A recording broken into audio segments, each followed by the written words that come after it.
yang itu akan bisa kita kikis sehingga terus akan maju. Yang kami hormati dari Kominfo, kita tidak memanggil desa yang maju itu bukan memanggil orang tua.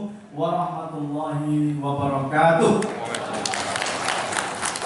Oleh karena itu kami menggandeng forum yang kita cukup optimis memandang desa ke depan bukan sebagai beranda depan dari Indonesia, tapi beranda depan Indonesia, dan disitulah yang namanya inti pembangunan Indonesia dari pinggiran kita jalankan. Demikian yang bisa kami sampaikan. Terima kasih Bapak Ibu sekalian apa yang dilakukan selama ini dan waktu kepada saya.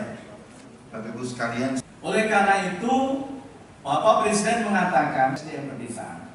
Karena itu beliau mengatakan untuk melihat bagaimana pembangunan pedesaan mereka, untuk melihat perkembangan di luar negeri. Oleh karena itu kita merancang yang betul-betul mumpuni, yang melihat peluang-peluang si para kepala desa, perangkat desa, penggiat desa diberikan kesempatan. Mereka bisa hidup sejahtera.